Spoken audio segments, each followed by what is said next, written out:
ಜ್ಯೋತಿರ್ಲಿಂಗ. ಇದು ಸತ್ಯಯುಗದಲ್ಲಿ ಸ್ಥಾಪನೆ ಆಗಿತ್ತು ಅಂತ ಒಂದು ಪ್ರತೀತಿ ಇದೆ. ಸಾಕ್ಷಾತ್ ಚಂದ್ರದೇವರಿಂದ ಈ ಸೋಮನಾಥ ಜ್ಯೋತಿರ್ಲಿಂಗ ಸ್ಥಾಪನೆ ಆಗಿತ್ತು ಅಂತ. ಇದು ಎಷ್ಟು ಪ್ರಸಿದ್ಧ ಅಂದ್ರೆ ಕೃಷ್ಣನ ಕಾಲದಿಂದನೂ ಇದು ಪೂಜೆ ಮಾಡ್ಕೊಂಡು ಬಂದಿದೆ ಅಂತ ಇನ್ನೊಂದು ಇದೆ.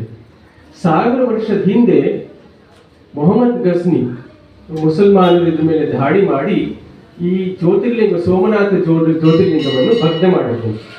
ಇದು ಎಷ್ಟು ಪವರ್ಫುಲ್ ಇತ್ತು ಅಂತಂದ್ರೆ ಇದು ಆಕಾಶದಲ್ಲಿ ತೇಲಾಡ್ತಿತ್ತು, ಭೂಮಿ ಮೇಲೆ ಇರಲಿಲ್ಲ. ಈ ಜ್ಯೋತಿರ್ಲಿಂಗ ಆಕಾಶದ ಮೇಲೆ ಇತ್ತು.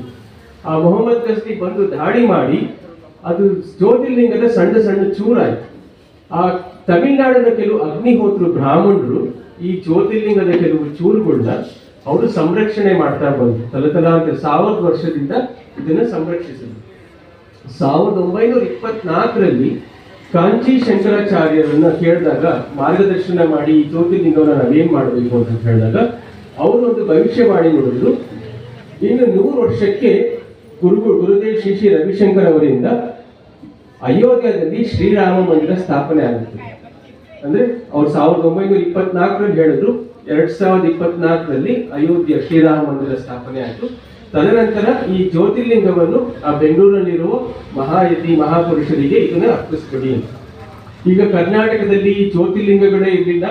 ಈಗ ಆ ಜ್ಯೋತಿರ್ಲಿಂಗದ ಎಲ್ಲ ಚೂರುಗಳು ಈಗ ಬಂದು ನಮ್ಮ ಬೆಂಗಳೂರು ಆಟಲಿಂಗ ಆಶ್ರಮದಲ್ಲಿದೆ. ಗುರುಗಳ ಒಂದು ಮಾರ್ಗದರ್ಶನದಿಂದ ಪ್ರತಿಯೊಂದು ಗ್ರಾಮಕ್ಕೂ ಪ್ರತಿಯೊಂದು ಹಳ್ಳಿ